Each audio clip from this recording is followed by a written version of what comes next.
Welcome to Books and Besties, the virtual book fair.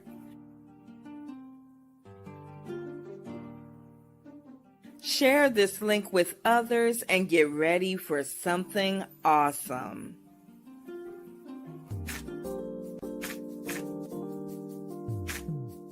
Books and Besties, the virtual book fair.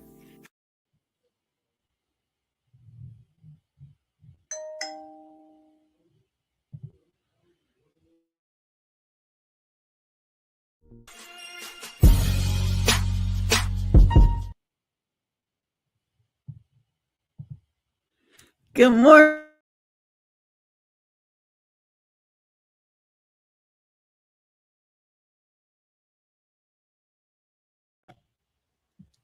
Good morning, good morning, good morning, good afternoon, and good evening, everybody, whatever time zone it is for you. Welcome to today's episode of Books and Besties.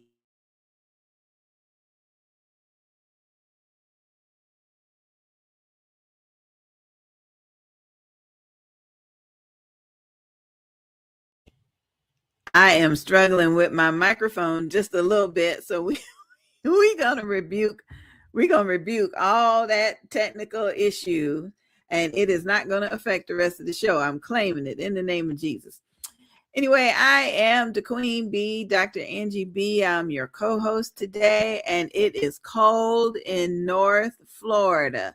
There is a freeze watch for Jacksonville, and I am bundled up. I'm going to remain bundled up as long as there is a freeze watch. So hopefully it's warmer where you are, or at least you're accustomed to the cold weather. We Floridians, we ain't too crazy about it. So Books and Besties is our weekly show that features entrepreneurs, community leaders, ministry leaders, and fellow authors. And we strive to bring you an eclectic collection of guests, and today we've got some wonderful guests lined up for you today. So before we get started with them, I want to bring in my co-host and associate producer, author Avalon S. Brown. Good morning. Good morning, everyone. Good morning. Good morning. Yeah, we staying warm today. Yeah. Like she said, some of us is accustomed. So it's a warm 33 degrees here with a little light snow. 30. Whew. Okay. I love you. You can do all things through Christ who strengthens you, but he ain't strengthened me for that kind of weather. He decided to do something a little bit different. So what you been up to this week, girl? Well, finally, I finished the last two grandchildren books, the last two youngest ones, the 5-year-old and the 2-year-old. I finally finished their books. So that's all the grandchildren. So I'm going to start focusing on the nursing. And just as I said that, my son, he's starting to teach his daughter how to play the guitar because he plays the electric guitar. So now he was asking me, can you write a book about a father that's teaching their daughter how to play the guitar? So I got to get that done now. That is so cool, Avalon. That is so cool. I'm so proud of the legacy that you're leaving by adding this collection of books that are about your children and your grandchildren. That is such a sweet concept. So sweet. I may have to write something about my niece. You encouraged me to write something.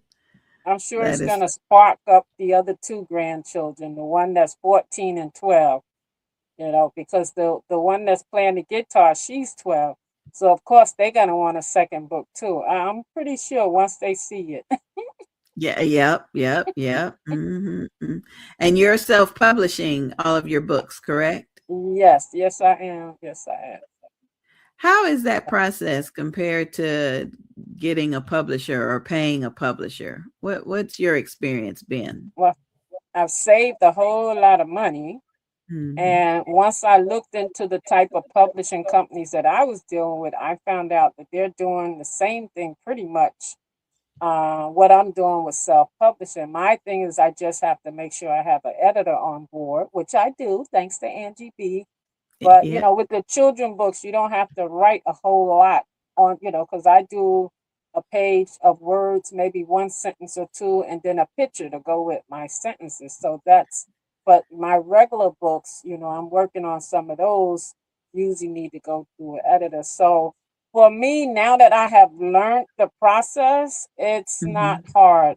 I can kind of whip through it, and now I can help others. Working with Angie, we help others publish their books too. So, yeah. Absolutely. Absolutely. Tell us about the latest book that you're helping. I know you're working with a gentleman and he's getting his book ready. Tell us about that process. Yes. So that book is a very good. Now, working with him was a little different from what I normally do because he's up there in age. So I pretty much we did Zoom sessions where we went chapter by chapter writing the book and helping him. He had written it, but he needed to put it in order. So I would have Zoom sessions with him, and he would share his manuscript on the screen, and we would go line by line, helping him remember stuff to put it in order. Yes. So we finally finished that last week. Oh my Yes. goodness. Yes. Congratulations. Yes. That's good. I know there are alternate ways to get your story out. I know some people they will hire us, Angie B Productions, they'll hire us to dictate their story. They'll tell their Right. story to one of our team members, and then she will transcribe it. She's a former court reporter, so Mm-hmm. it's right up her alley.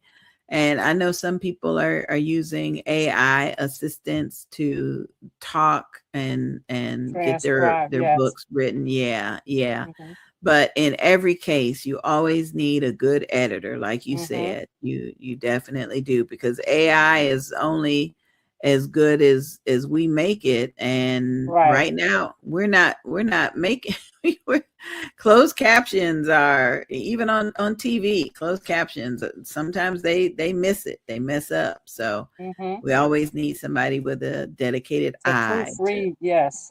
yeah, Yeah. yeah, yeah. Well, I know that we've had a couple of guests in the past that are now supporting the show. The very first one is Dr. Doretha Smith. So I want to introduce you to her latest commercial, and then we'll get ready to welcome David Shabazz. He is waiting in the wings for us. So, yeah, here's a little bit of information about Dr. Doretha Smith. Chosen, the Lord God with a master plan. Dr. Doretha Smith's book has an inspiring message of faith, purpose, and divine guidance through heartfelt reflections and spiritual insight. She reminds readers that God's plan is always perfect, even when life feels uncertain. This book is a call to trust in His timing, follow His directions, and embrace the unique calling He has placed upon your life. With wisdom grounded in scripture and personal testimony, Dr. Smith empowers you to step boldly into your God-given destiny, knowing you have been divinely chosen for a purpose greater than yourself. Divinely Chosen, the Lord God with the Master Plan, written by Dr. Doretha Smith. Search for Divinely Chosen Lord Master Plan on Amazon. And don't forget to leave a review. Yep, Yeah. that's Dr. Smith's new book. And I'm excited about it. I'm excited about it, and so I'm glad that we're introducing her book project to our audience. Yes. Mm-hmm, mm-hmm. All right. Tell us about David L. Shabazz, and then we'll bring him on in. Yes, David Shabazz is an accomplished author, scholar, and cultural historian with a passion for uncovering the untold stories of an African American achievement. His latest book, Pro Wrestling's Black World Champion, third edition, is a groundbreaking work that documents and celebrates the rich, often overlooked legacy of Black wrestlers who broke barriers and claimed the highest honors in professional wrestling. Dr. Shabazz is a former newspaper reporter and a radio newscaster. He is a dean of the College of Arts and Science at Kentucky State University and holds the ranks of Associate Professor of Communication. He teaches introductory journalism courses in radio, podcasting, and photography. He was named Educator of the Year in 2019 from the Kentucky Communication Association and Broadcast Advisor of the Year in 2020 from the College Media Association. Dr. Shabazz has won awards for his newspaper columns from the Society of Professional Journalism and script writing from the Broadcast Education Association. His research interests are African American communication, sports communication, and popular culture. Let's welcome Wow. Dr. Shabazz. Ah, welcome, welcome, welcome to the show. Thank you, thank you, thank you, Yes, Dr. V and Sister Brown. I'm glad to be here. yes, we're Wonderful. glad to have you. Mhm, Okay, tell mhm. us a little bit about Dr. Shabazz that I Well, haven't read. Let's, yeah, I mean, that bio was on point. It pretty much covered everything. I've been a newspaper reporter. I was a radio news announcer, and this started when I was in college. And I'm a journalism professor now at Kentucky State University. I don't teach as much since I've become a dean. I'm more of an administrator these days. But when I had my classes, I would always tell the students um, to work hard and to pursue their goals right now. And I always try my best to place them in internships because it was very valuable to me. I started working when I was a junior in college, and I became the news director at a radio station my senior year. I was fortunate. I was an intern, and it turned into a job for me because a new company had bought them out, and they basically fired a lot of people who were there, and so they kept one person, and he brought in a new staff. And since I was there doing the news as the intern, he made me the director. So I mean, you just have to be in the right place at the right time sometimes, and Yeah, that's taking advantage of those opportunities. uh, definitely, definitely. so tell us about the pro wrestling and why you wrote this book. Yes, Pro Wrestling's Black World Champions. Um, Try to make a long story short, my brother Julian really started writing about Black wrestlers in 1999. He wrote Black Stars of Professional Wrestling, and at that time, there were no books on Black professional wrestlers at all. Maybe one or two. I mean, there were some newspaper articles like that, but that's about it. My brother, when he passed in 2020, he had wrote a small ebook called Black Stars of Pro Wrestling's Black World Champions. And it came from an article that he was commissioned to write from a magazine. And he turned that into an ebook. And going through his things, when I found that, I was like, okay, this would be a good way to, pay some respect, pay some homage to my brother. And especially since there had been a few more, he put the original ebook out in 2009. And so there were about 13 people in that book, and only like 9 of them were really, I hate to say bona fide champions, but there was some asterisk with with a couple of them. So and some more African Americans and black people have won the belt, because the book also includes, you know, some blacks from Ghana and Jamaica, and other places in Canada. So it's not just the African Americans, black people throughout the diaspora. And so that's really where it came about, because more black people have won the world heavyweight title. That gave me a lot more to write about, and this one is kind of my own. Oh wow. Nice, That is nice. fascinating. I just assumed you were a wrestler. Me And too. People do think that too. You know, I'm a pretty big guy, so they think I am a wrestler, but I'm not. my goodness, just to put pen to paper to something that it's like you're continuing that legacy that was started, you know, and to do that is admirable, very admirable. Yes, yes, thank you. And so not only does it pay tribute to my brother, the whole point of the book is to highlight those achievements of those black wrestlers who rose to the top. Many people know that I think, you know, the cat's out of the bag now that professional wrestling is scripted. So it, you know, it's not a true competition in the sense. So it takes a lot to be champion. It It does. really highlights our struggle. As you all Wow. know, we had to be better than best, because they're not Yeah. just looking at your skill in the ring. They're looking at you as a person, how you handle yourself and carry yourself in the public. Can we put the belt on this person and make them our champion? So, you know, we had to go through the tough litmus test in order to become champion. And that's what makes it so, that's what makes this book so significant. Wow. But was your brother into wrestling?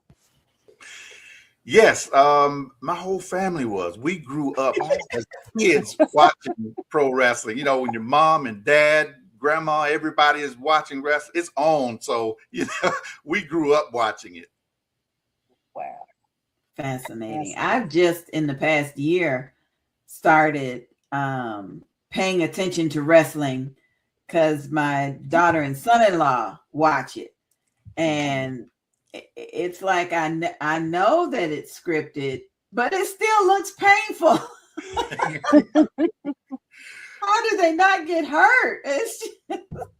You know, it is. And many times they do get hurt, because one of the biggest issues that they have is that, and they have to, you know, they never retire in that business. They never truly retire. And one reason is because there is no retirement. There is no insurance, because they do get hurt. Insurance companies, it would be so sky high for them to have insurance on themselves, because people, you know, you, especially if you hit a person right there in front of the audience, you can't fake that. You've got to hit that person. And, you know, and sometimes the person actually gets hurt. Many times, actually. Yeah. Wow. Yeah. Yeah. That is amazing. Listen, I want to put your contact information on the screen. What do you prefer, an email address or a website?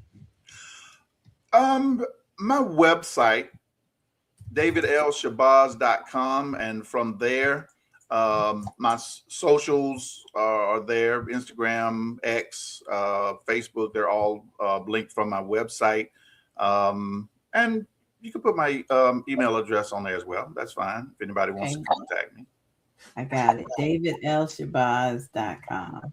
Mm-hmm. All right. So my interest was piqued because you have a background in radio, and so do I. So tell us a little bit about that aspect of your life. You know, that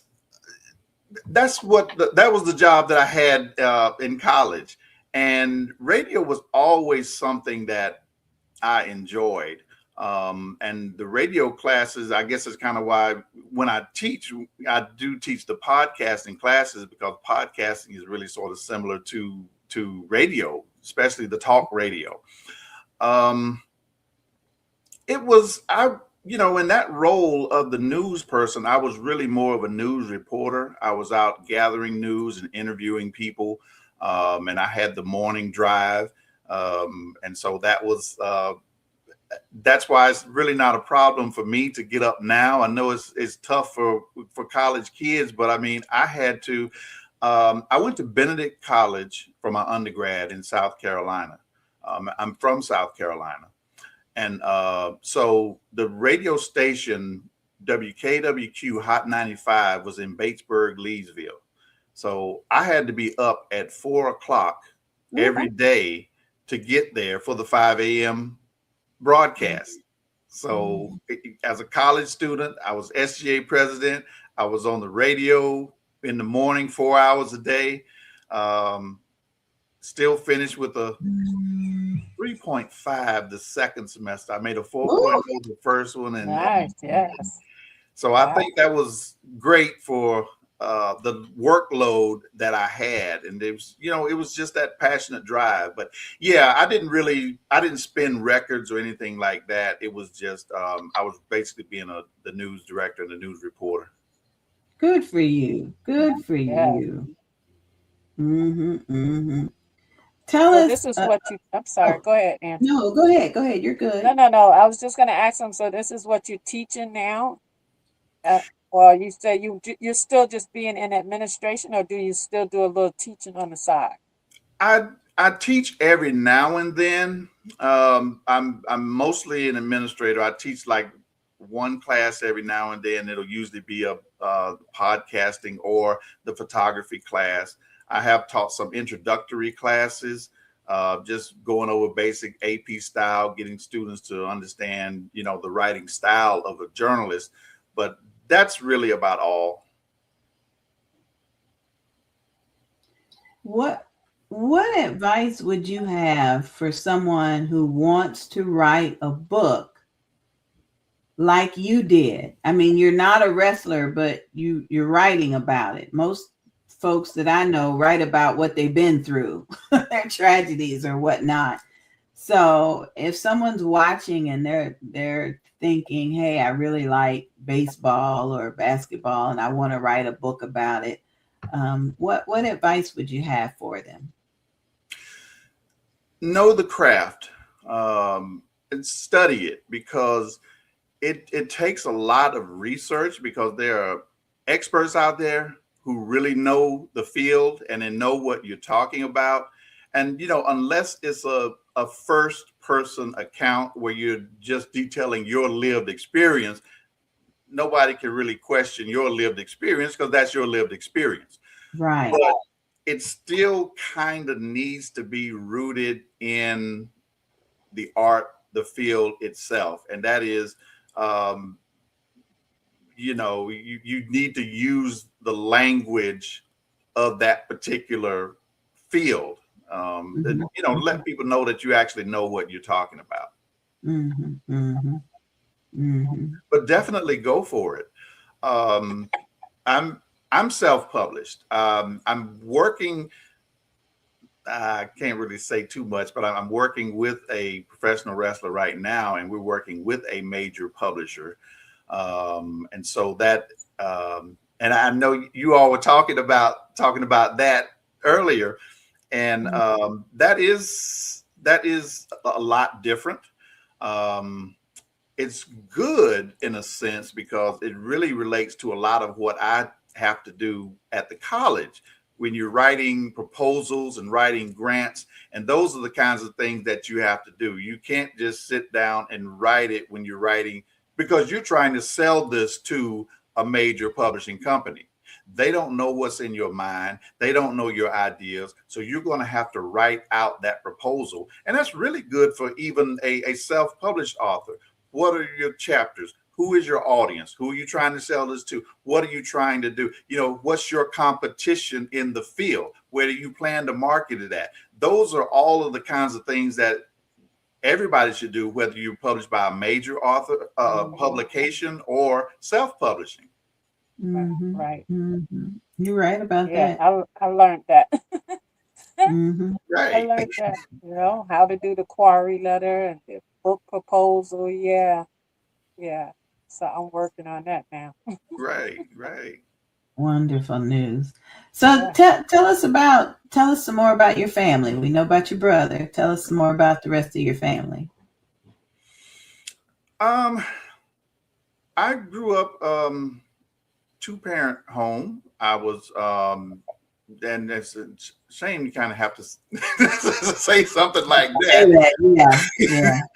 But I did. My mom and dad were there. I had a very good upbringing. My mother was a school teacher, public school teacher, which is probably why um, I'm a professor these days. My brother was also a college professor at one point too.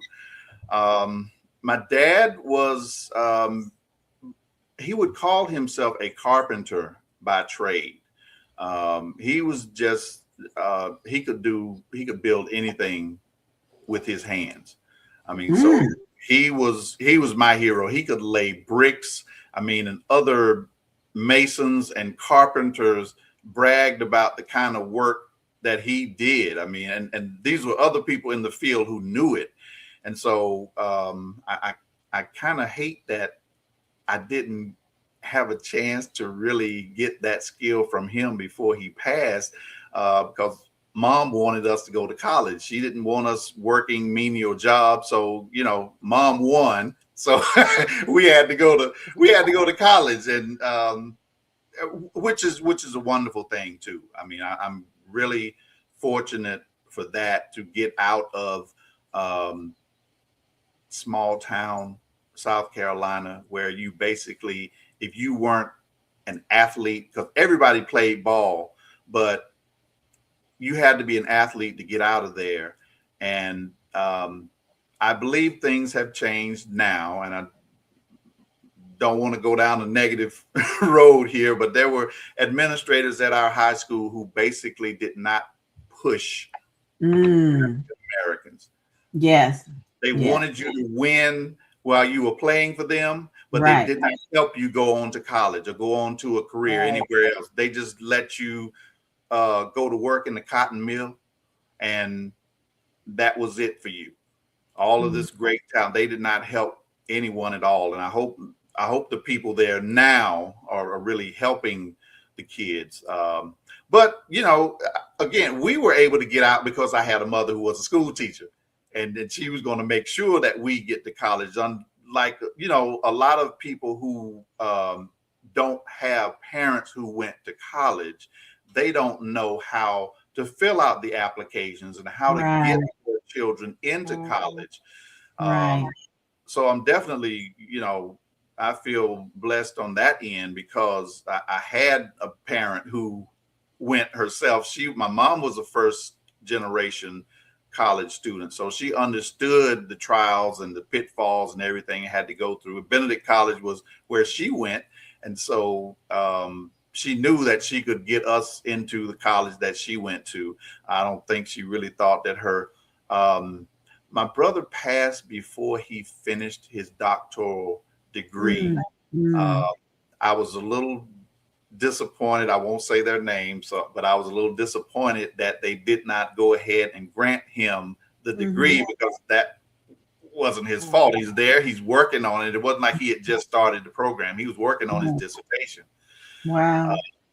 so we both have well, I have a doctorate degree, and he was almost about to complete his. So Mhm. yeah, Mhm. Mhm. Wow.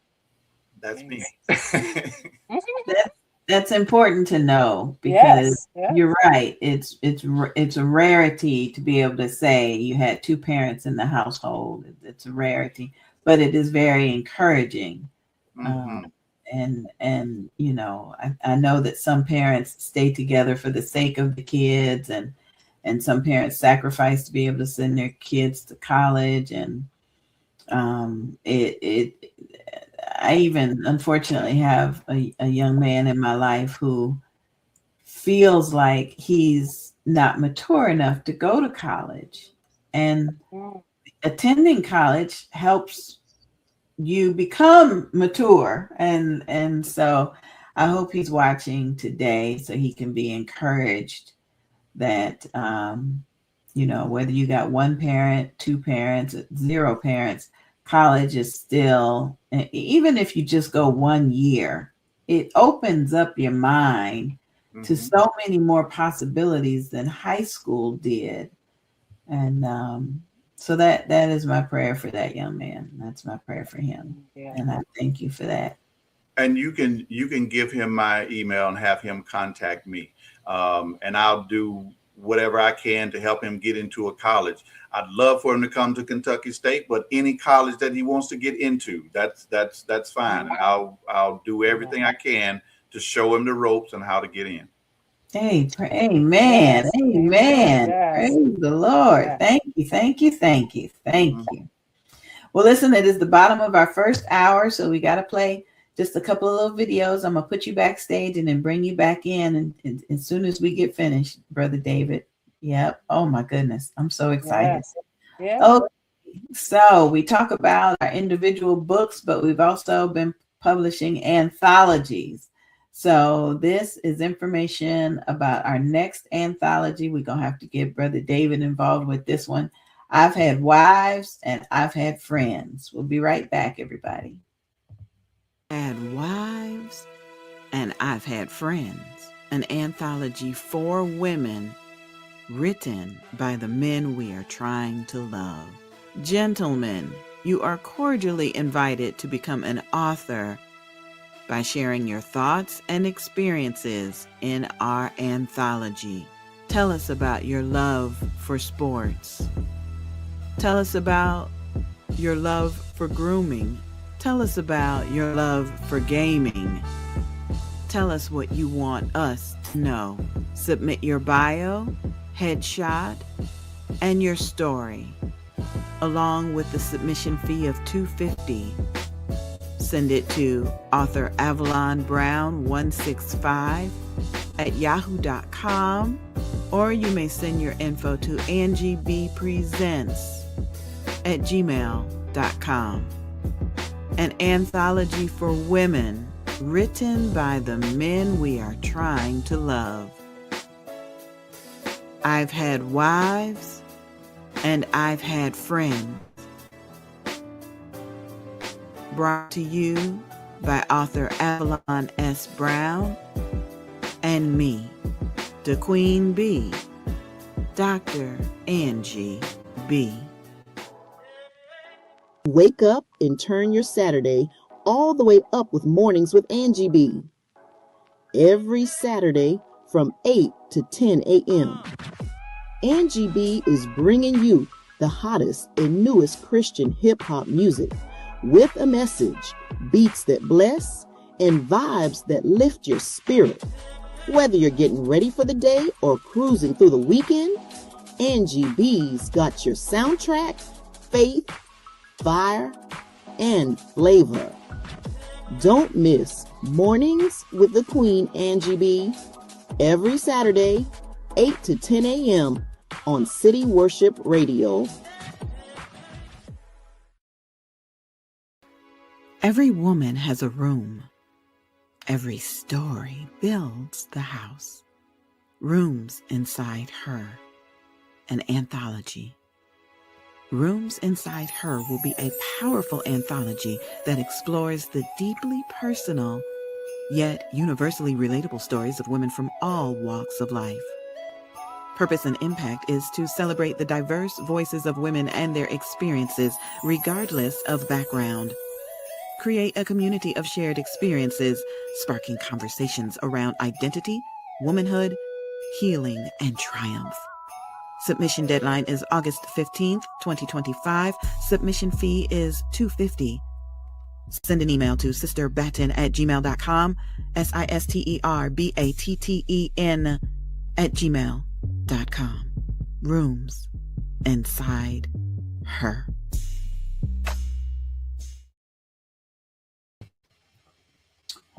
Yep, that's Rooms Inside Her. They did extend the submission deadline, and I want you to get in touch with Sister Batten at her Gmail account. That book, that anthology, just talking about the different issues that women have to go through, the different rooms in their house. It's going to be a beautiful project. And then going back to I've had wives and I've had friends. We women need a handbook to figure out what you men are talking about and what you, what y'all want us to know. So I'm excited to work on that project with Avalon, and we really want men to be open and honest, almost like you were teaching a child or teaching someone that's important to you more information about yourself. How would you express that? And so we're excited. All right, I'm bringing Avalon back in. I've had wives and I've had friends, I tell you. I remember the night I was having a conversation with a man that calls me his friend. And I asked him a question about something Bible-based, Daniel or somebody. We were talking, Solomon and Queen Bathsheba. I think we were talking about the two of them. And he started off his response by saying, listen, I've had wives and I've had friends, and this is what I've learned from each of them. And I wish I could have sat down and taught them more, but this is what I got. And I thought, that's a great title. That's a great reason, a great purpose. So yes, it would be interested to see what they have to say. So listen, Brother Shabazz, if you can hang out with us for just a little bit, we want to introduce Lori LaCarl. Lori has just joined us, and we're going to chat with her, and then we're going to bring Dr. Shabazz back in so that they can meet one another and talk. So, Avalon, tell us about Miss Lori. Lori LaCarl is an author, a self-proclaimed easy peasy peace practitioner, and a woman-centered coach. She is on a mission to promote her peace-centered healing habits every chance she gets through writing, podcasts, and serving her clients both in groups and one-on-one. Heart-centered, intuitive, and fun-loving, Lori has a passion for guiding those seeking grief relief, caregiver relief, and support in loving themselves free from health issues. With her hard-won wisdom and her proven peace-centered healing habits, she's a lifelong teacher, retired teacher, and she's trained in several areas of healing modalities and is working toward additional certifications. Lori is a Jersey girl, a grateful grand, and was a devoted daughter to her aging parents from 2014 to 2025. She lives, she loves, and laughs to the fullest every day. She has a journal and she has some new books out. Gracefully support your aging parents. 5 simple steps for devoted daughters, and it'll be coming out on bookshelves in March. All Let's right. introduce Lori. Well, welcome to the show, Miss Lori. Welcome, welcome, welcome. Thank you so much. I'm thrilled to be here. Thank you very much. Lovely to see you both. And you look super comfy, Angie. I don't know if you're with the snow and all the chilly weather that we're having here in Jersey, but if you are, that's spot on. I said I'm in Jacksonville, Florida. Oh, you are? Florida. Oh, okay. Yeah, North Florida ain't accustomed to freezing temperatures. So I said, I'm going to wear this show today. Just because I can. I told her here in Jersey, we have a nice warm 33 degrees with some light snow. My goodness, it is cute. Oh, goodness. So, Lori, I know we just heard your bio, but tell us something that's on your heart today. Tell us what's on your mind. Well, you know what? That's a great question. Thank you. What's been on my heart recently is just the sense more and more that we need to come together in community as often as possible Mm-hmm. to uplift each other, to share our gifts, to extend, hope, prayer, light, whatever, because it just seems that without going into much, there's so much going on around us that we Yes. don't have control over Yes. and can really, really get us down so quickly and Mm-hmm. so far down the rabbit hole. And so I know what it feels like to go down the rabbit hole from many tough issues in life. And that's why I really strive to help other people to either not go down the rabbit hole or at least catch themselves early on and come back up. And I Mm-hmm. feel like that's part of my divine mission, and I do Amen. that through Easy Peasy Peace. That is the core of my business. But through that, I work with grief relief, with caregivers relief, with people going through either serious health challenges or issues, or those wanting to either maintain their well being or improve it. Maybe they don't actually have a health issue, but they've had some concerns, or they just want to be healthier or feel more energetic and alive and youthful. And those are topics that I've lived big time, and that I have, as I like to call it, hard won wisdom.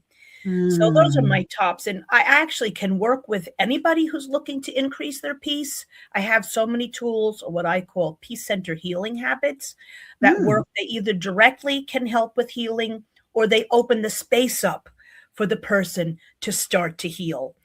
And Amen. so I really can help people on any topic, and I'm happy to do that. But right now, I have programs for Rise Above Grief, Caregivers Relief is coming out soon, and these are all one-on-one. And then I'm also offering now Prioritize and Revitalize Your Well-Being, Empower Yourself by Maximizing Your Health.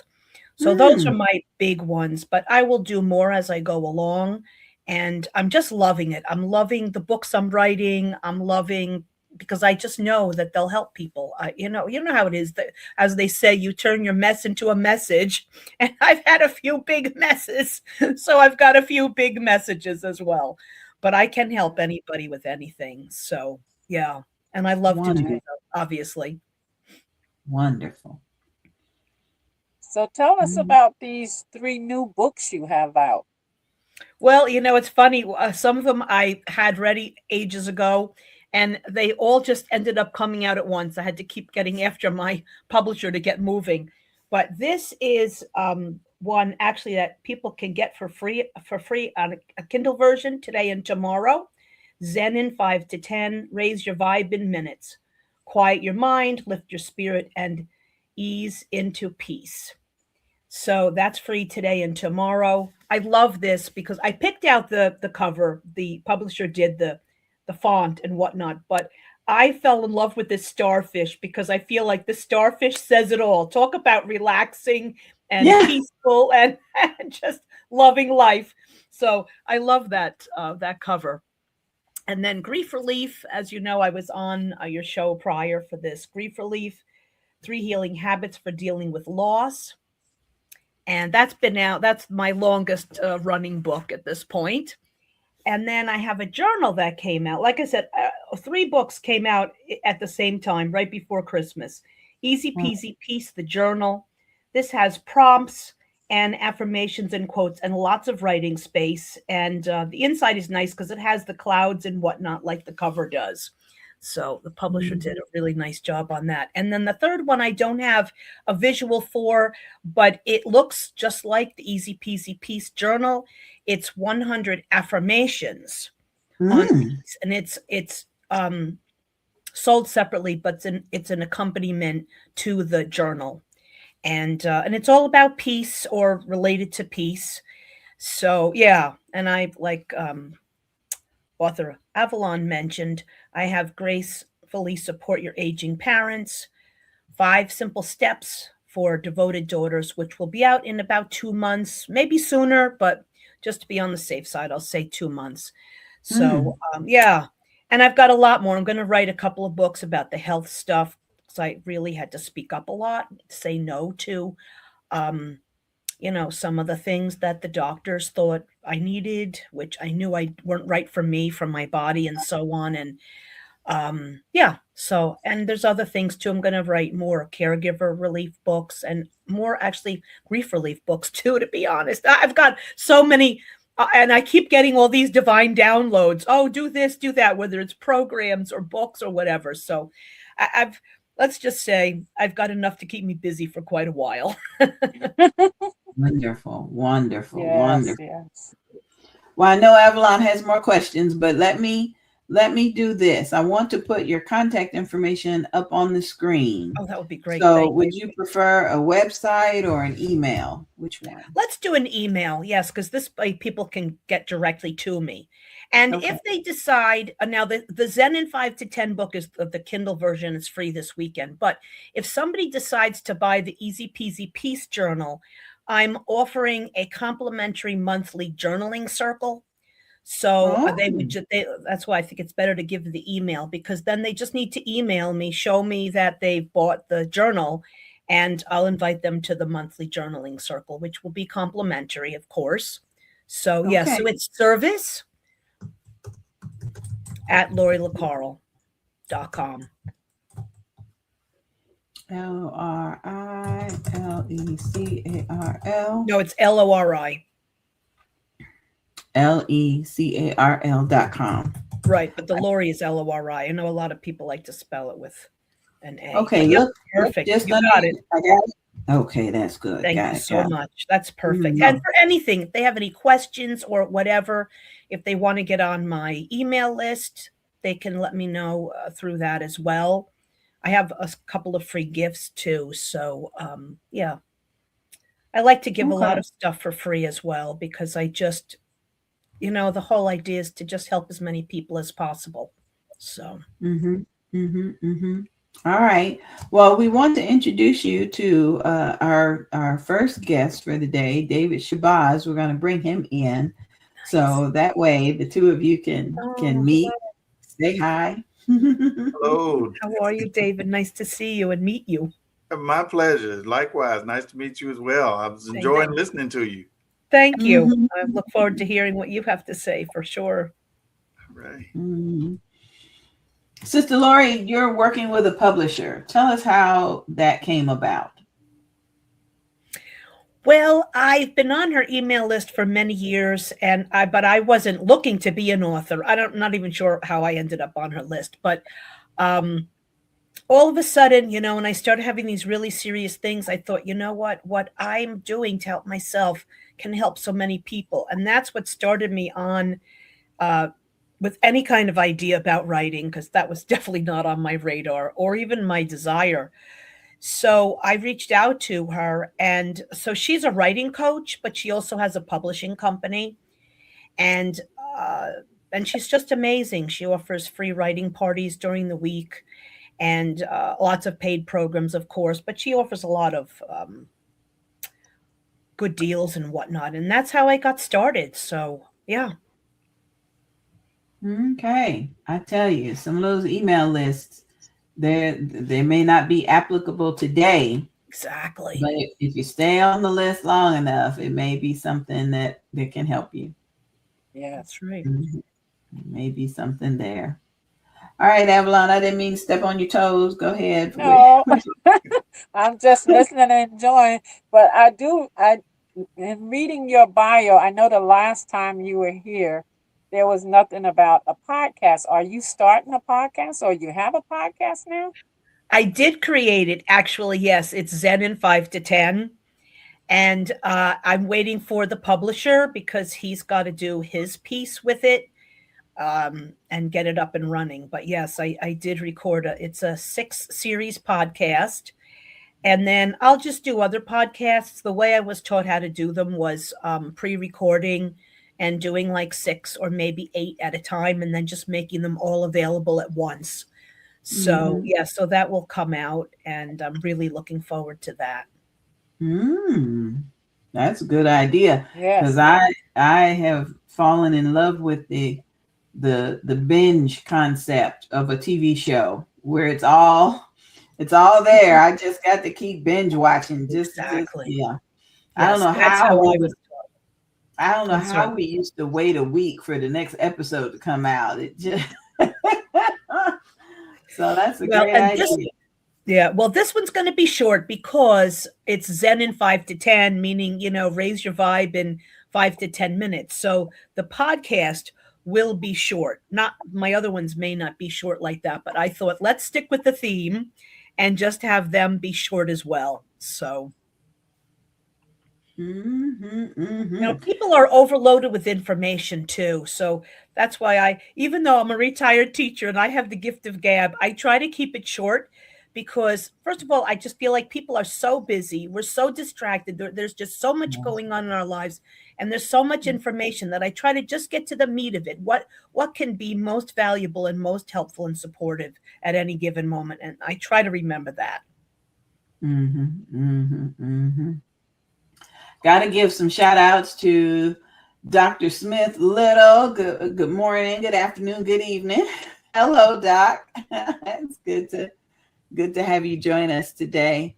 And also got to give a shout out to Pastor Mary Hope over in St. Augustine, Florida. She's saying good morning to me and everybody else. Thank you so much for checking in today. I appreciate our viewers that are on YouTube. Thank you so much.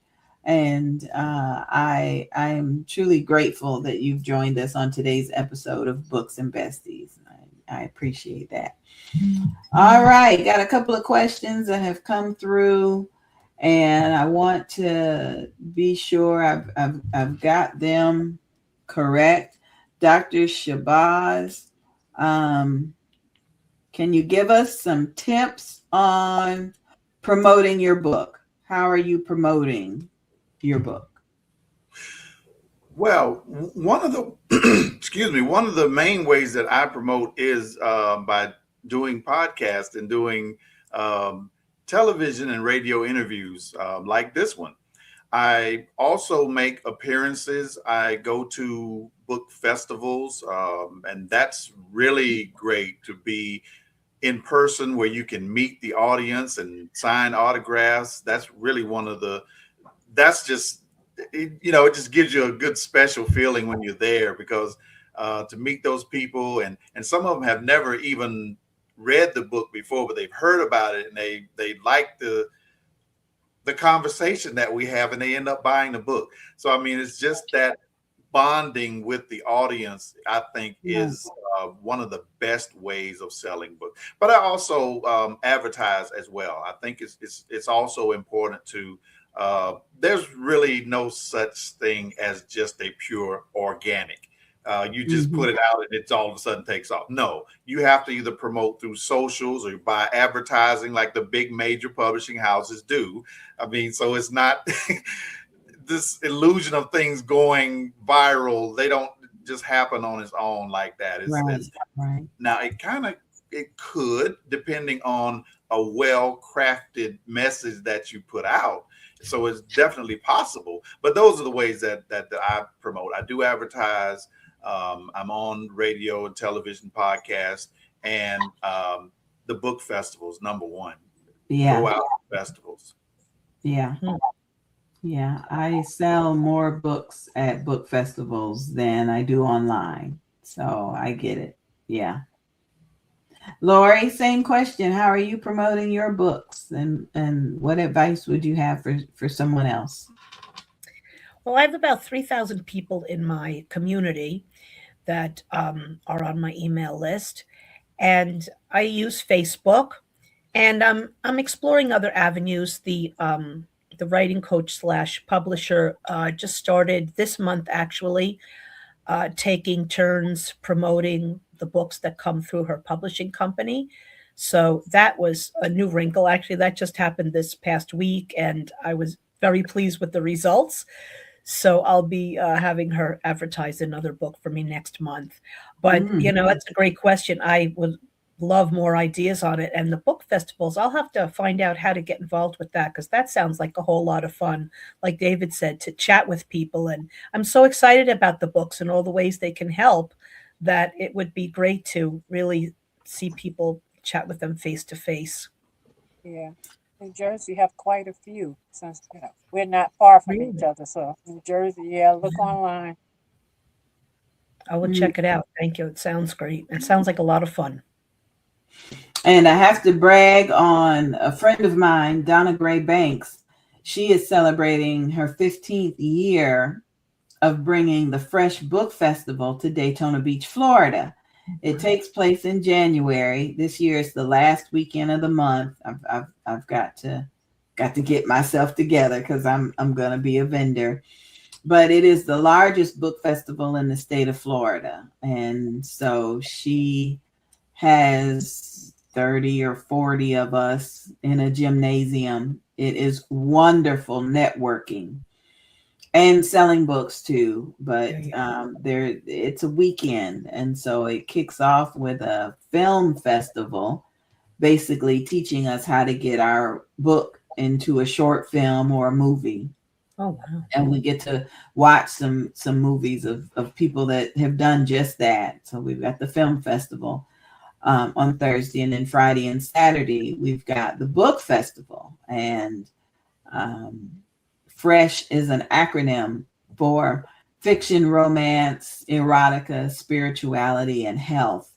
So pretty much your books will fall into any of those categories. And the community is good about coming out to support. We've got some schools that will bring their children, and it's just a reunion of sorts, because we've got so many authors that have come year after year after year that you get to see them grow. Every year it seems like they've got a new book or a new film out. And so, yeah, if you search for book festivals, I'm pretty sure you can find one in your area. And when you're ready to get rid of the snow, you can come to Daytona Beach in January. Sounds fabulous for more reasons than one. Yep. So you can look up Fresh Book Festivals with a S on the end, .net, Fresh Book Festivals. It's also on Facebook. And I know they're sold out this year, but they open up for registration early. I think she opens it up in June or July for the next January, because it sells out so quickly. And that way we already know who we're going to see. So Avalon's right. Book festivals, they are the way to go. They are the way to go. You're not going to sell a ton of books at a book festival. You're just not. But the people that you meet, it's just going to be absolutely mind-blowing, the relationships that you can build. Yeah, Definitely. that works out really, really good. Really good. I cannot believe it is the top of the hour. So we got to put you guys backstage for a minute so we can learn about some more books and events. And we will bring these commercials to you, and then we'll be right back with more Books and Besties, everybody. Mommy, why do I have a cold? Written by Avalon Soulette Brown. Dedications. This book is dedicated to all of my grandchildren. You are always coming to hug and kiss Nana, especially when you have runny noses, sneeze, or cough. Nana loves you. Let's work together to keep the germ population down. Mommy, where do colds come from? Why do I have one? Mommy, why do I have a cold? Written by Avalon Soulette Brown. Narrated by Sonia B., Sandra B. Produced for audiobook by Angie B. Productions. And narrated by me, the Queen Bee, Angie.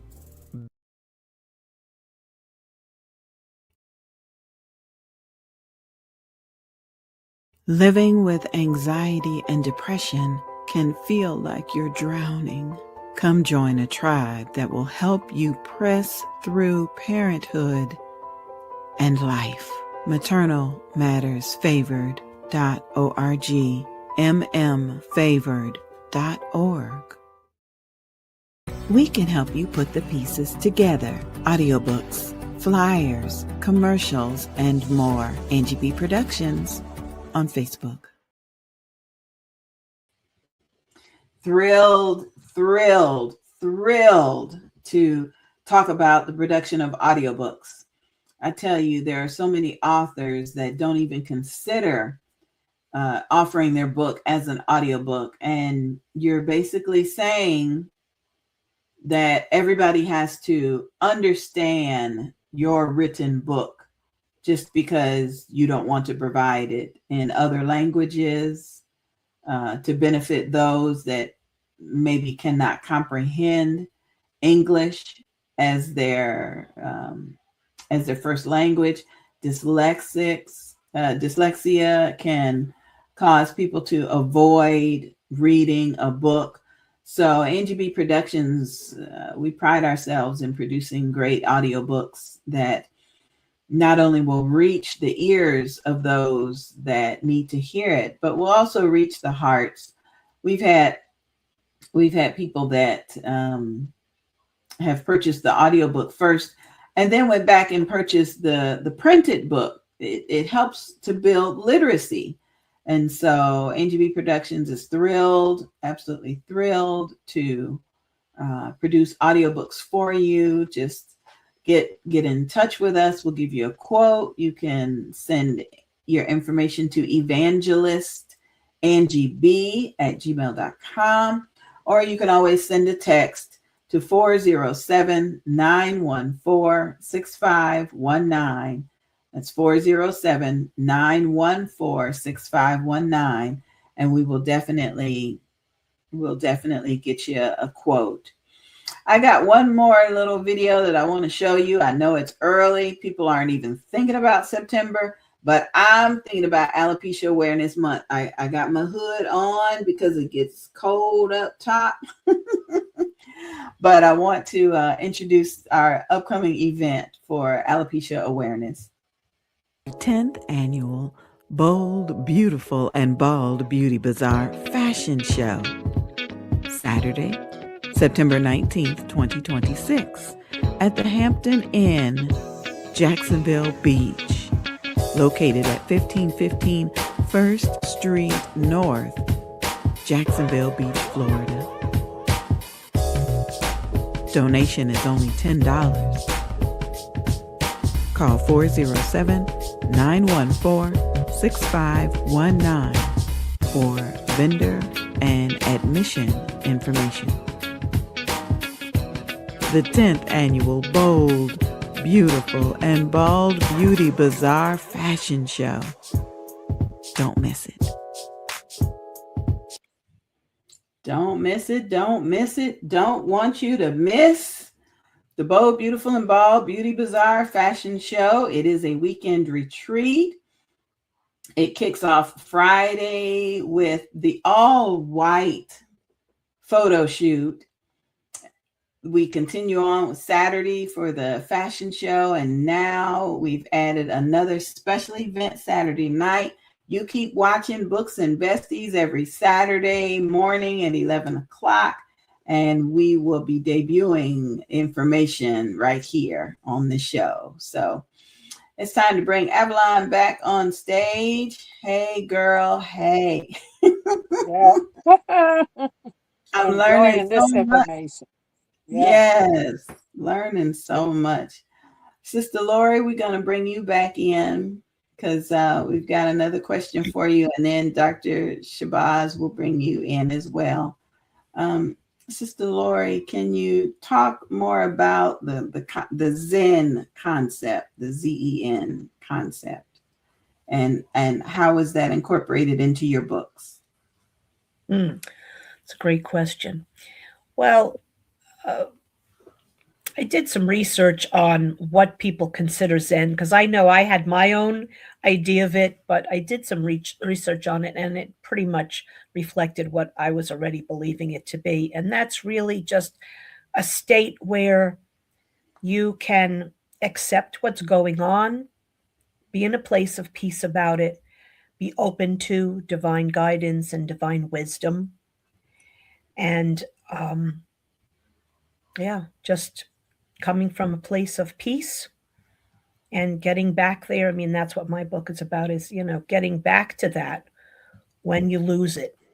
Mm, How you've been living, how do you get to it? And I like to say piece by piece, PIECE, piece by piece, moment to moment, day by day, because there's a lot of things that take us out of peace, PEACE. oh, yes.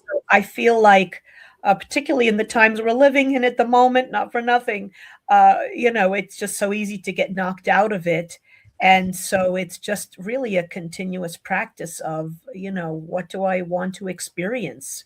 And like I said, I was gravitating to the Zen-like state.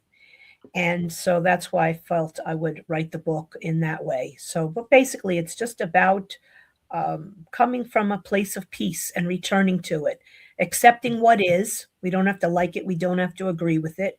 And we can do everything in our power to make those changes, and then accept that, we might be limited in an area, but we can always choose how to respond.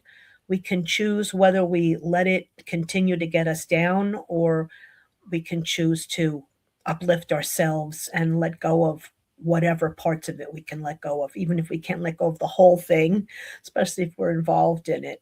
So, yeah, so Zen-like state, I would say, is a relaxed state where you're accepting of what is, you're at peace with it, you're open to guidance and to the divine, and you choose to return to it when you've realized that you're not there, or that you're Mm, yeah, which, believe me, I struggle with it.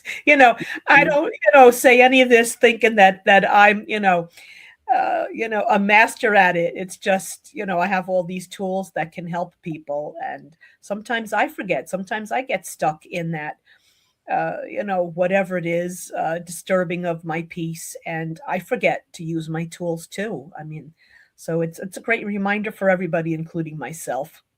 wonderful news. Wonderful.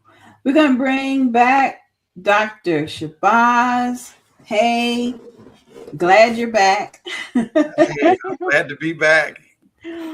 I need you both to know how much I appreciate you for being on the show today. It seems like the information that you're sharing is right on time for me, right on time, because for David, there's something near and dear to my heart that I wanted to write about, but I really didn't think it would be well received because it's not something that I've experienced. So just your testimony today has encouraged me. Yes, I'm gonna work on that project. I'm gonna work on that. Even if it's just through my eyes, that should be enough. So thank you for that piece of encouragement. Absolutely. Mm-hmm. And Sister Lori, thank you for reminding us that peace of mind is like putting on the oxygen mask first. You still got to take care of you first before you can take care of anybody else. Yes. And the best way to do that is to have peace of mind. So thank you so much for that. Thank you. Yeah, that's important. Love being here. Thank you. That's important.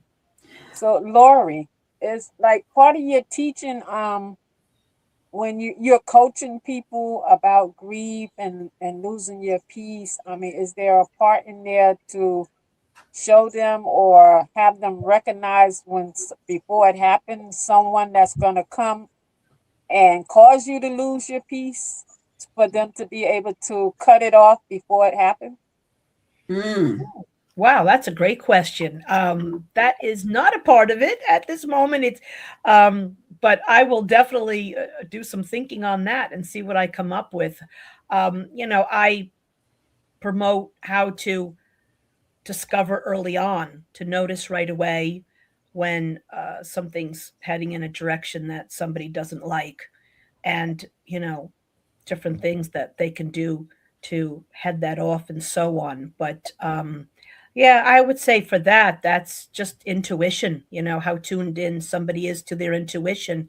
If they get a sense that, something isn't quite right about the person or the situation or their surroundings. So, I mean, that's off the top of my head, that's what I would say would be the intuition. And, Mhm. sometimes we're not so tuned into it or not tuned in quick enough. Mhm. It's one thing I've learned over the years to really improve on for myself is, really pay attention because sometimes we get messages in Yes. one way or another and we ignore them, and we're not sure, Yeah. well, oh, well, that doesn't make sense or, where could that have come from? And I've learned many times over, oh, I'm sorry I didn't listen to that little divine nudge I got or that little Right. inkling, right? Yeah. Right. Yeah, so I still make that mistake at times, but I want to think that I'm getting better and better at being tuned in and Right. really listening. Yeah. It is really important to it Mhm. is really important to listen to our hearts and our minds and the Holy Spirit. It's Exactly. definitely Yeah. if we don't do anything else before we get out of bed every morning, we need to listen to what's going on. I Right. read a statistic one time that talked about the high levels of heart attacks that happen early in the morning before Yes. people even get out of bed because I, I just have to think that if we're not paying attention to what's going on in our bodies before we get out of bed, that sets the tone for our entire day. Mm, And yeah, it's amazing. We have to have some peace of mind. Yeah. yeah. Mhm. And like you say, prayer. I mean, prayer helps to keep us tuned in too. I do a lot of that, like you said, before I get out of bed in the morning. I Mhm. pray throughout the day. I pray at bedtime. So I do, keep myself prayed up as much as possible and that of my loved ones too. But Mhm. yeah. Mhm. Mhm. Yeah. Because it's work. It's work to keep your mind in an elevated state Yes. where Yes. you're at that state to uplift your mind like that. It's work sometimes. Hmm. Mhm. Mhm. That is great. That is great. So, brother David, what's next for you? What you gonna be working on next? I can't really go into detail about that project right now, but I am working with a professional wrestler. Oh, We're working on a book, and it's going to have some other associated projects with that. I'm not at liberty to say right now, but that's the next step, and I think it's going to be, and it's still relevant to wrestling, but it's a broader scope. It's actually mm, looking at um, more of the impact and wrestling in society. I Mhm. think I can say that much. okay, okay, Yeah. I good. had that question in my mind before when you was talking about your book. I was wondering if you knew any of the wrestlers that you had in your book already. Yes, yes. I've actually interviewed quite a few of them. I've interviewed Mark Henry, uh, worked with Stevie Ray from Harlem Heat. I've interviewed Ron Simmons, who was the first African American world heavyweight champion. I interviewed Ric Flair, who was probably one of the greatest champions around, and because Ric Flair has pretty much wrestled everybody who is anybody, so to talk to him was great within itself. But yeah, I've met quite a few of them. Wonderful, wonderful, wonderful. Lori, what you working on next? Well, this is something I've been wanting to do for a while, and I'm starting this month is to go around speaking at assisted living facilities. And that I'm going to be speaking about grief relief. And if I get to go back to these places, then I'll widen the scope. But one thing I found with caregiving was there's a huge amount of grief in that. And even after I lost my parents, there was still a lot of grief around the caregiving. So I'm going to focus on grief relief, but also particularly the caregivers' grief. Mm. And yeah, so I'm really looking forward to that. I'm starting out with the facilities where my parents were and actually where they passed away. It was two different facilities. Mhm. And then we'll see where it goes from there, but I'm looking forward to that. That is so Yeah. needed. I lost a cousin, and the funeral was yesterday, and the church live streamed it so that I could see. But you know how they ask people to come up and speak for a couple of minutes. These two young ladies came up to the microphone, and I remember thinking, who are these girls? Are these cousins? I couldn't recognize them, but they said that they had been my cousin's caregivers in the facility, the morning shift and the night shift. And as their tears came down, it just broke my heart because you think they just go in and do a job. But evidently my cousin had really, you know, affected them. And they talked about how she was one of the patients that they loved working with and how they're going to miss her. Mm. And I thought about that. There are people that have loved ones that go through hospice and they need that grief training that you talk about. And the workers need that as well. And it was just really touching to know that the two of them had such high regard for my cousin. And so I'm happy that you're bringing something to provide them with a little bit of grief relief. Yeah. That was Your book, something. her grief book would kind of align with mine too. You know, the one I wrote about um, guides for nurses to learn how to deal with patient loss. Hmm. Yeah. That was something that really connected me to you, Avalon, when we first became friends. That you were on the floor when COVID came out as a nurse, and all the people, the patients, and everybody that you had to deal with. That was my question. How do nurses go home and leave that at work? And so I'm happy about your book that you put together that deals with that. That is wonderful.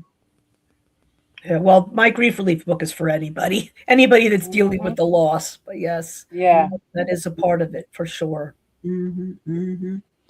And I always have to say, it doesn't have to be the loss of a person. It could be the loss of your livelihood. There are Mhm. people that I talk to in my mom's in ministry that, have been laid off or hours were cut back or just removed, and their whole livelihood has changed, and they need help. And so grief can manifest in many different ways, Yeah. and Yeah. it still needs to be managed. Yes. Well, I tackle that in the book because that was one of the things that happened to me when I had serious health issues.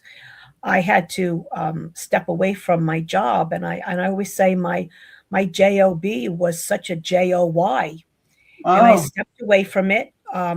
And was just a hot mess with the health stuff for many months. But my boss saved my job for me. oh, And then when around the time that I was supposed to go back, I still wasn't okay, and I couldn't understand it. Anyway, long story short, there was a cancer diagnosis, so I ended up having to tell my boss, I'm not going to be able to come back. And the grief, first of all, the grief just for the months I wasn't going to work was overwhelming, and it did not help me with my healing. I think it just made healing so much tougher for me. And then when I had to give it up completely, that was 3.5 years ago, and I still struggle with it very much. So yeah, that's one of the things I tackle in the book. yeah, Grief is grief, whatever brought it about, whatever sense of loss somebody has, Hmm. our journeys are individual with the grief, but it can be so deep and really overwhelming. Absolutely. Yeah. Oh my Because I goodness. don't even think people really think about the grief of people who lose their pets. Yes, You Oh, know? exactly. that's right. Yeah. Yes, That's still a part of your family. yes. One of my friends bought my book actually because she had put her pet down. Yeah. Yeah. Hmm. I haven't, the kids, I won't let them get me a pet since. Because I Mm, had the dog a long time, yeah, a long time. And he was, he was just like that dog that, have in the house. And when he got sick and he passed away, at first it didn't hit me. And then I thought about it maybe a year later and just boo hoo. But Mhm. the kids want to get me another pet, and I just won't let them give me another pet. hmm. Yeah, yeah, definitely. Grief is something that we all have to go through in one way or another, and we all go through it differently. Isn't that something? Exactly. Isn't Yes. that something? We all go through it differently. My God. Well, Brother Shabazz, I don't want to keep you. I know you've been with us for quite some time. So if you got to run out of here, I completely understand.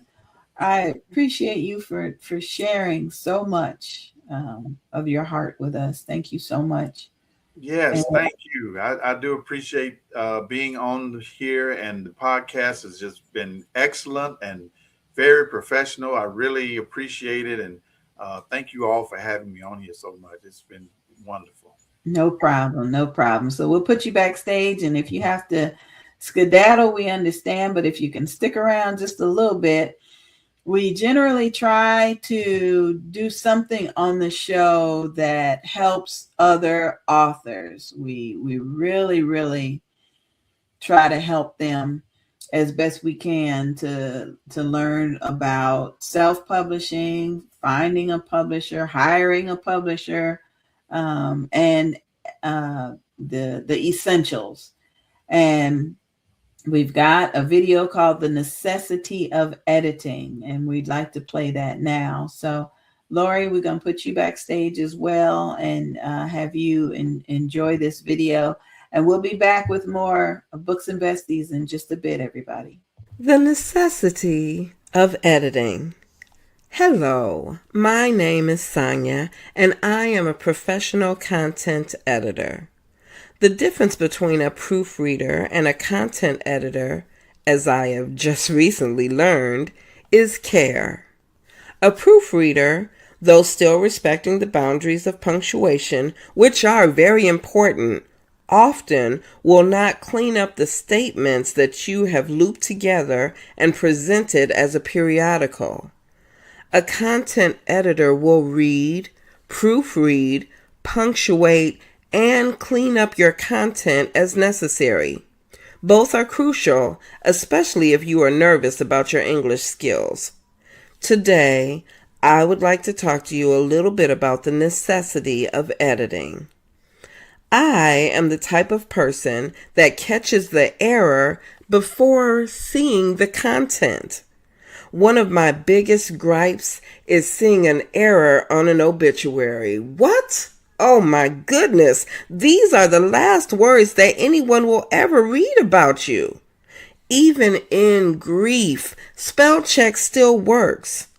I encourage you, write your own final words if you believe that your loved ones will leave grammatical and spelling errors unchecked. But I digress.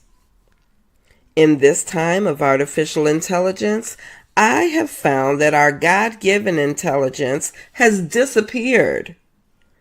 Grammarly, ChatGPT, and those electronic assistants are convenient as a starter, kind of like a recipe for a dish. However, just like a good cook goes back and ensures they have included everything and even enhances that recipe, a great author still needs to go back over their work and finalize before completion.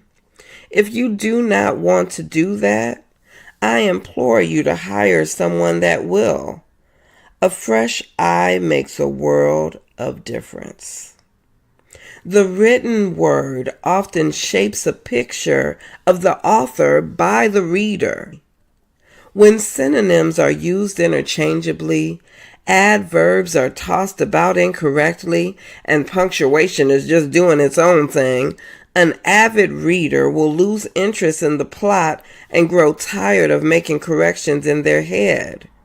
Some authors happily pay a photographer or even an artist twice as much as the book is being sold for, just to ensure that their headshot catches the eye of the reader. However, their lack of having a second eye proofread and edit their liturgical baby leaves the reader of your masterpiece distracted and missing the point of the story. I will never forget mourning a grandparent.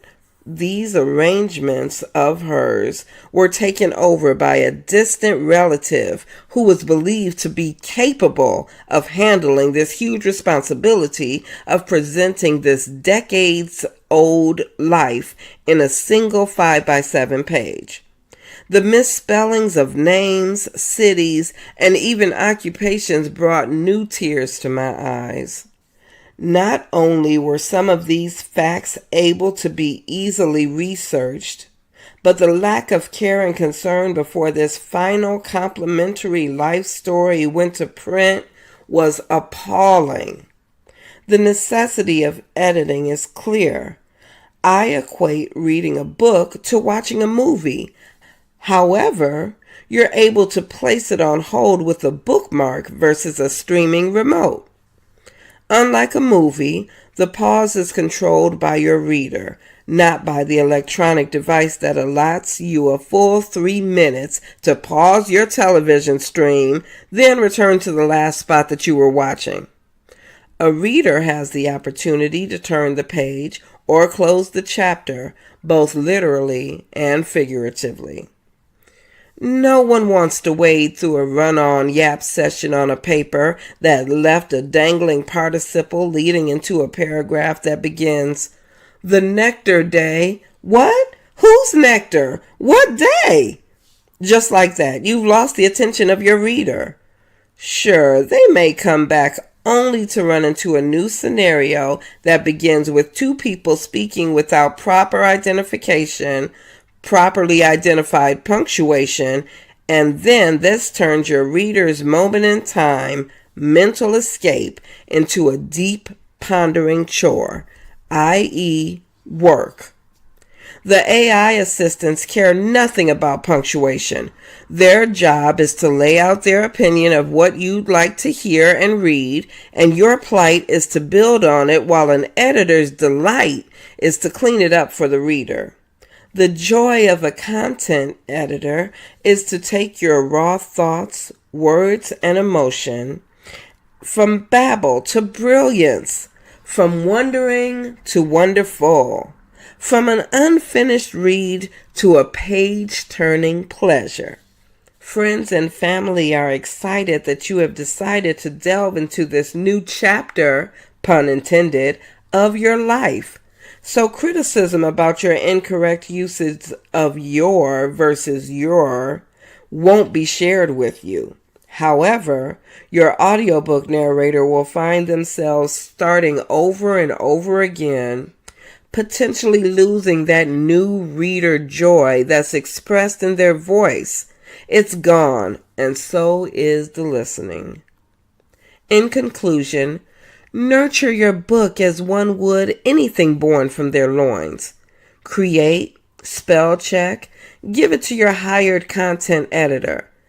The passing of your book from your eyes to proofer eyes will correct your missings and enhance your musings. I personally care enough to make you sound your very best. I am Sonia B., and I approve this message.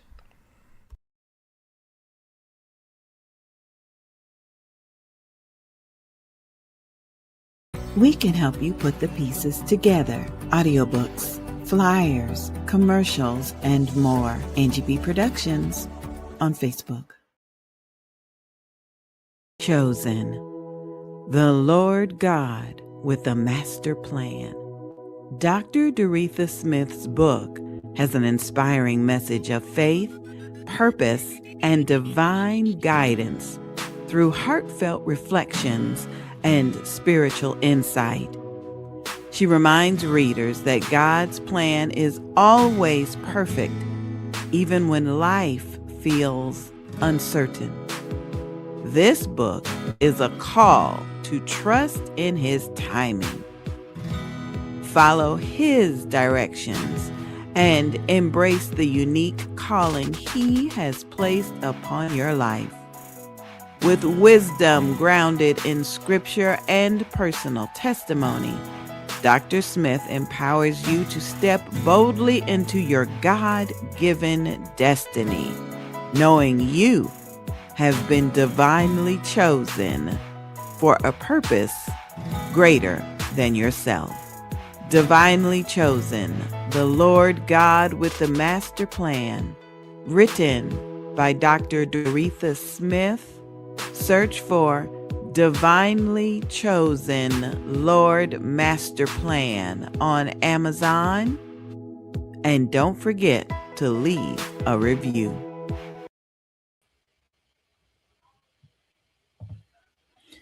Yes, yes, yes. Leaving a review is so important to authors and other readers alike. I know that when I was learning about Amazon, because they didn't have Amazon when I was a kid, but when I was learning from my children about Amazon, they make it a point to check the review before they purchase something. And whether it be a kitchen item or a dress or whatever, they like the video and the print reviews that they get to read on Amazon. And so we authors need those same kind of reviews. For some reason, people want to know what other people think about something. And that is a really important aspect. So thank you, Dr. Doretha Smith, for reminding us that as we purchase these books, and even as we feel compelled to use products and services, leaving a review is very important. Very, very important. Okay, it is almost time for our next author to join us, and we're going to bring her in just a little bit, but right now we're bringing in Avalon.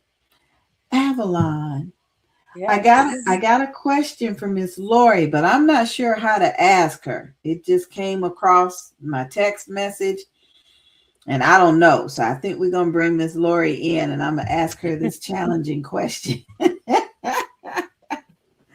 I hope I'm up for it. Oh my goodness. I saw it and I was like, oh, I don't know. I don't know. The question is Zen a religion? Oh, that is a great question. Yeah, do you Well, it consider is it from religion? Buddhist tradition, Okay. but I don't, me personally, I don't see it connected to religion. I just see it connected to basically a choice. I would like to and try to and strive to live this way as much as possible, but it Okay. is connected to the Buddhist tradition. Okay. Okay. Well, phew, thank you. I was trying to figure, should I reword it or no, I'm just going to ask it the way it came. So Yep, thank just you. give it to me straight. Thank you. Thank you. Thank you. Okay, we're going to put you backstage again so Avalon can tell us about author Crystal. I hope Crystal. I'm Crystal. Okay, hope I'm saying her name correctly. Go ahead, Avalon. Okay. Crystal, her pen name is Crystal Sharif, but she goes by C Page. She's a small business owner in her hometown. She's been an avid reader since she was a child and told by her fifth grade teacher that she would be a writer one day. She can't remember the name of the book that she wrote at that time, but she do remember it was about a dog that could talk. She Oh, started writing many times as an adult, but she never finished a book until recently. Her book, called Two Sides to Every Story, was published in November. The book is about a woman who meets her dream man only to find out her dream man is not who he says he is. The book was inspired by events that happened in her life. wow. Welcome to the Yes. show. Welcome to the show, sweetheart. Welcome to the show. Take yourself off of mute so we Thank can you for hear you. having me. Oh, you're Mhm. welcome. Thank you for being here. Yes, of Yes, course. yes. I appreciate it. Sounds like an intriguing book. Yes. How Yeah. did you come across the concept of it?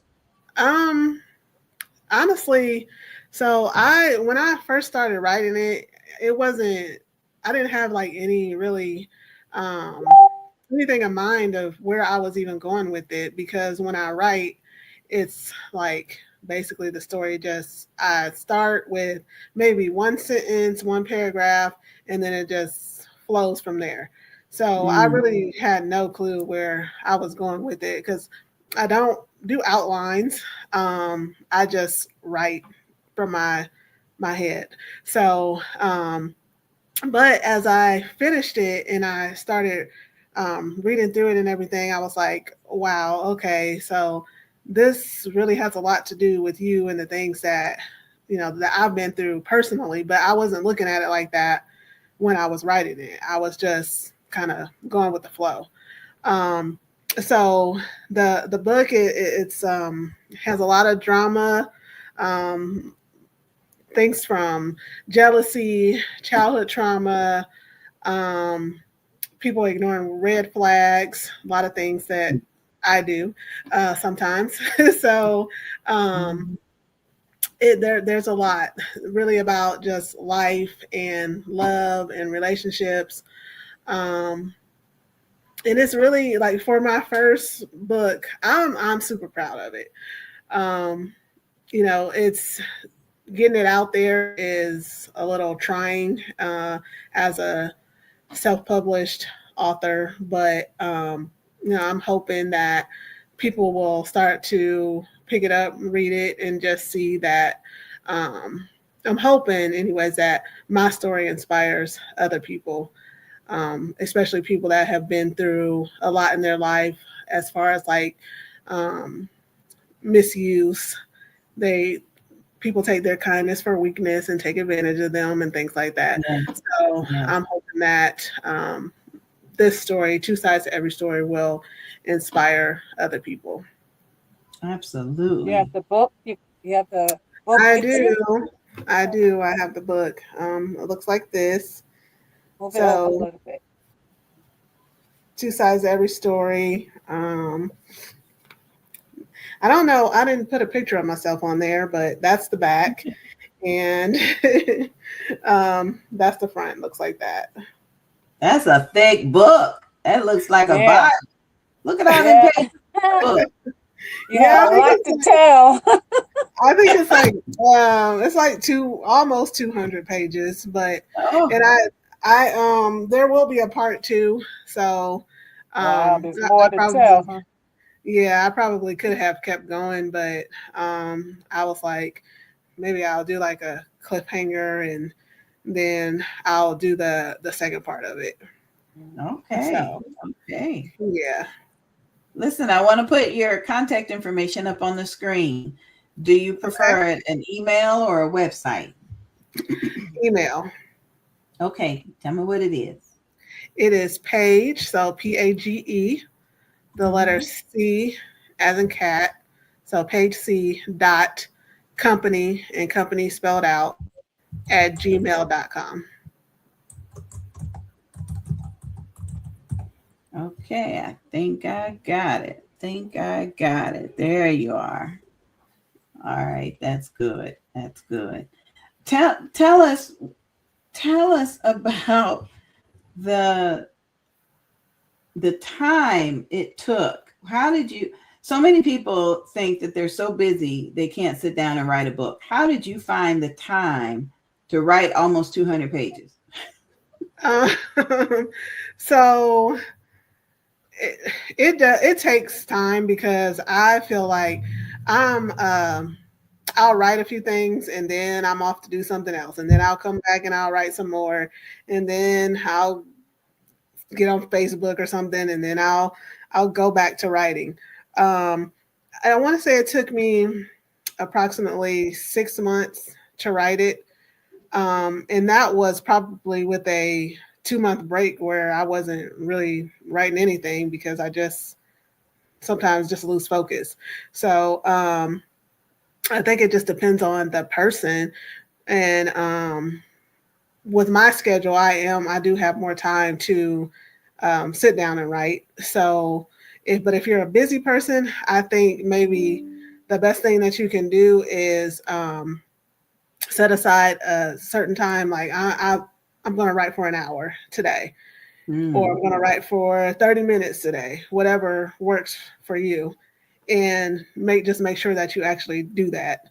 If you're dedicated to getting the book finished. And then once I really started getting into what was like, I was getting into my own story, and I'm like, ooh, okay, this is getting ready to happen, and ooh, so it made me want to write even more, and get it finished so that it could be published. But yeah, I think it's just kind of how quick the author wants to do it, because some people it takes them longer, some people it won't take them that long at all.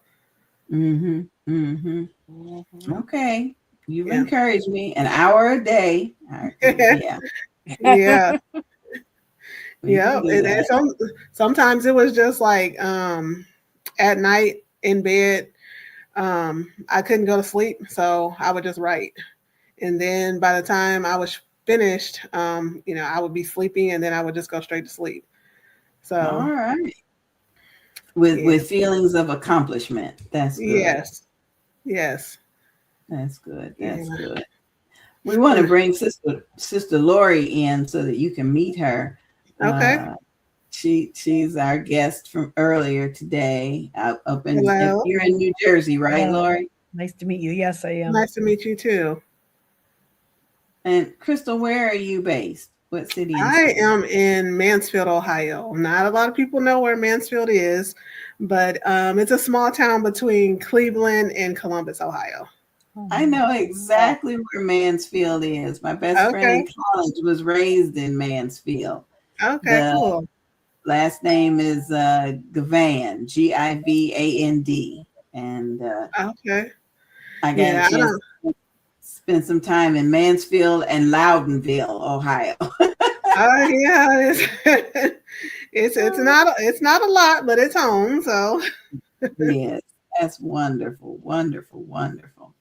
So now, Crystal, sorry, go ahead, Andy. No, can you tell us about your publishing experience? Are you self-publishing? Did you find a publisher? Tell us about that, Crystal. So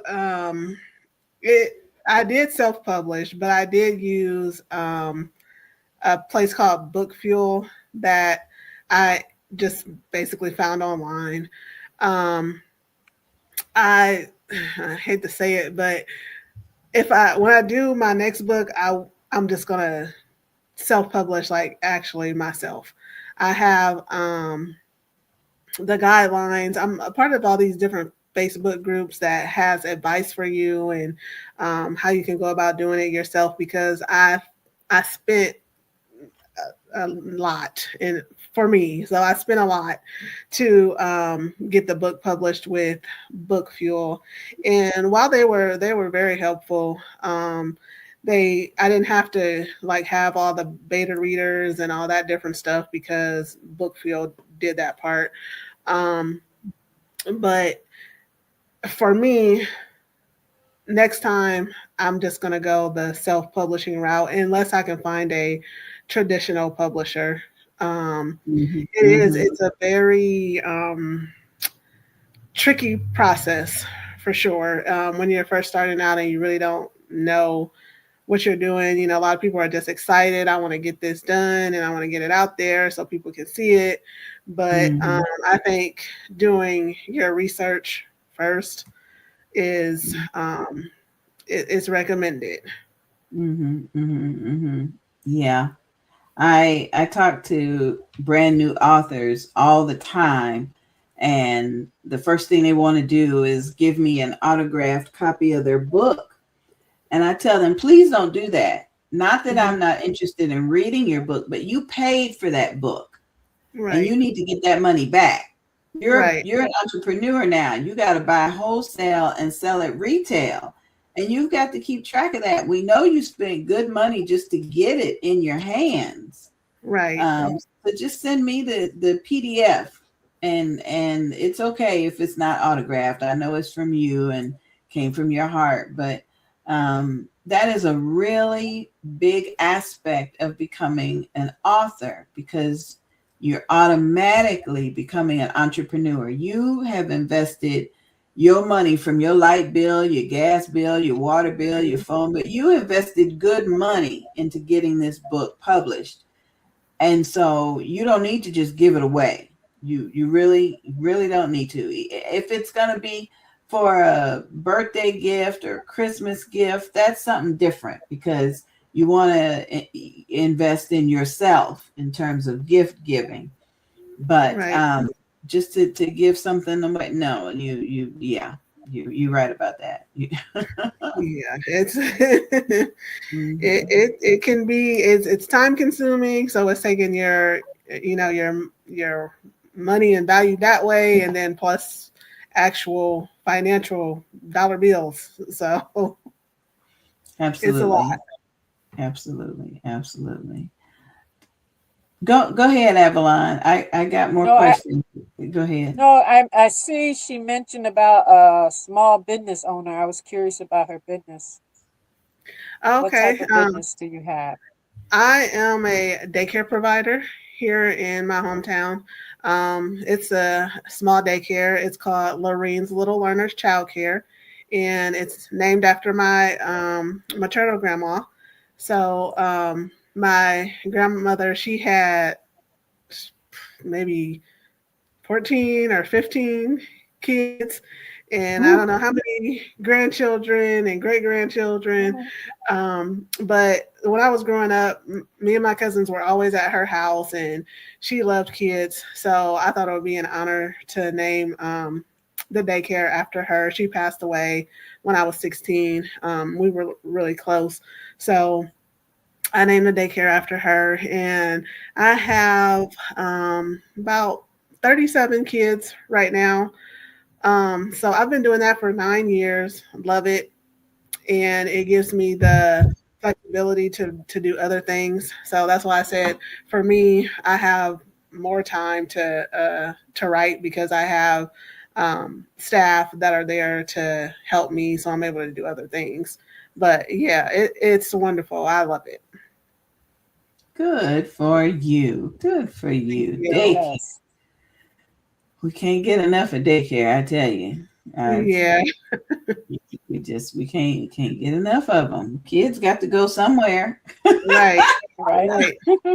even if it's just for the hour, so their parents can go home and write. Yeah, right.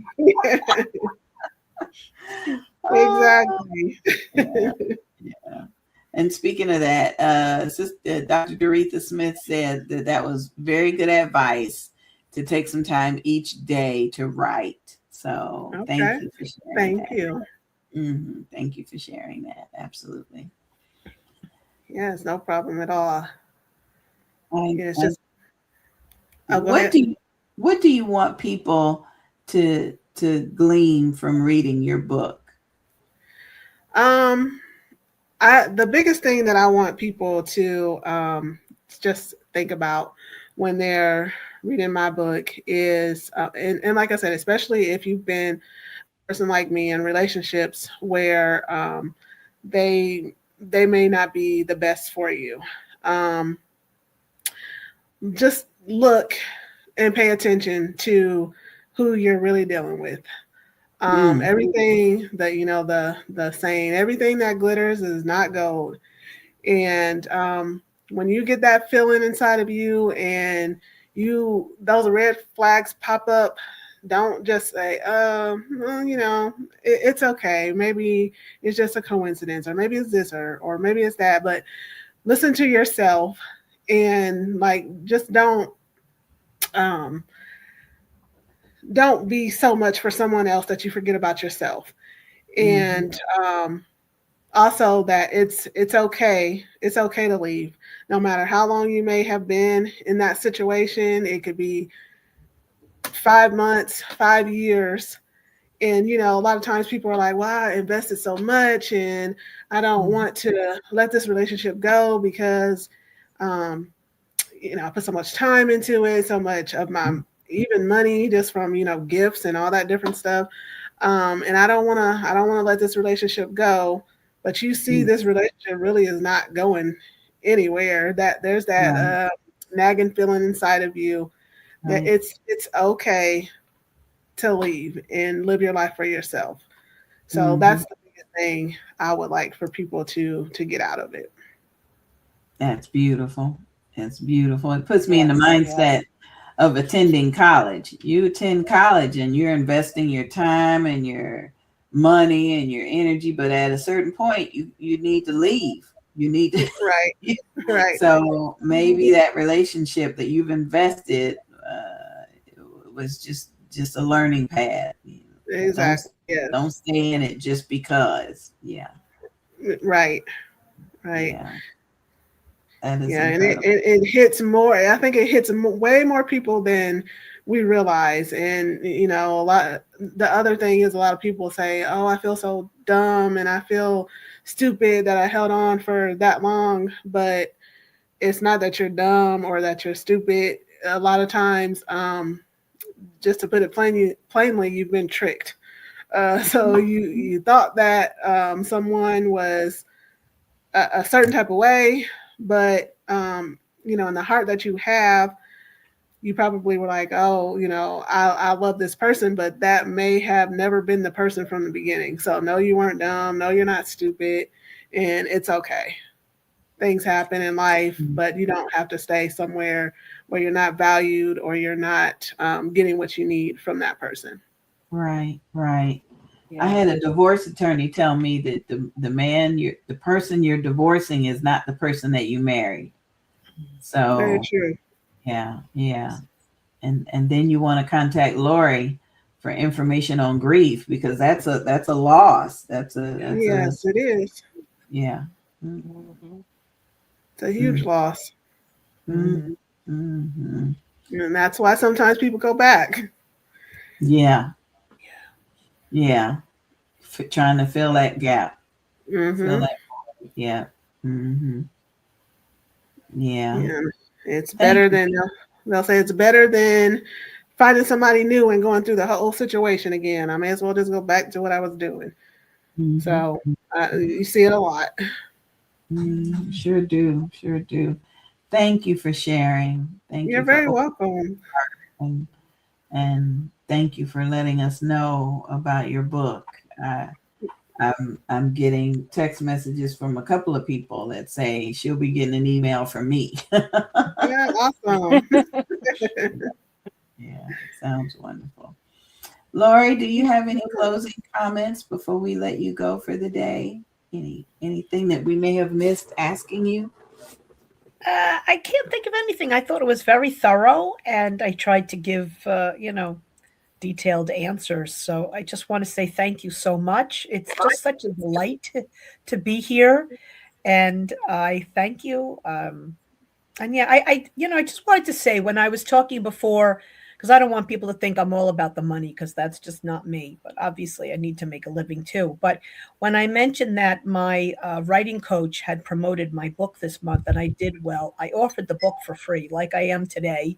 I wanted to gift your audience also, but I offered the book for free for 3 days when she um, did the promo for my book. So I did well, but I'm not making money on it. But I'm just thrilled to get, the biggest thing is I wrote them to get the information out there and to help people. But yes, it's Right, nice to have the yeah, multiple streams of income come. But I didn't want people to think that I'm all about the money, because that's not it. So, right, but yes, so I hope people will grab the Kindle version of Zen in 5 to 10 either today or tomorrow, and let other people know about it.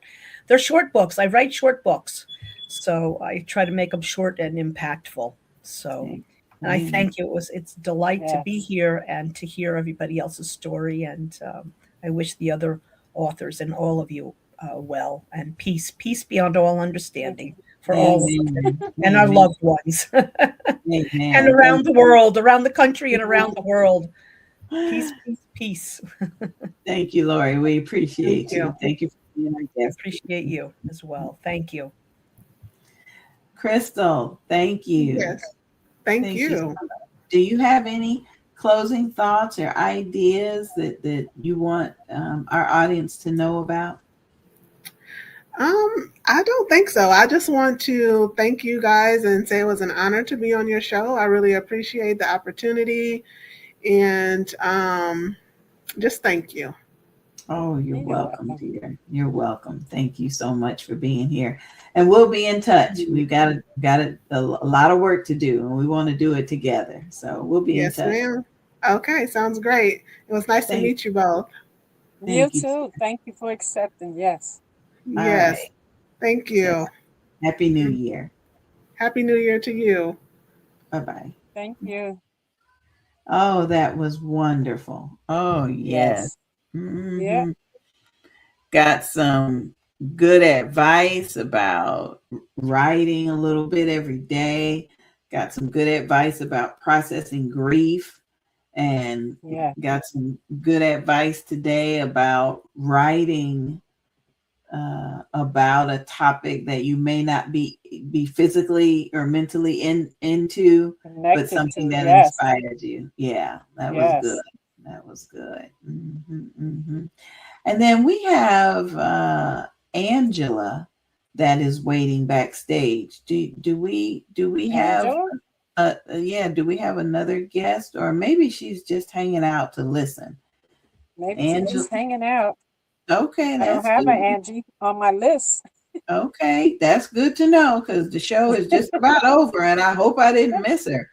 But thanks, Avalon, for all you do. You are the best producer I've ever worked with. Thank you. I do appreciate you, dear. And if it is the Lord's will, we'll be back with another episode of Books and Besties on a Saturday morning from 11 a.m. to 1 p.m. Eastern Standard Time. Be blessed, everybody. Good night.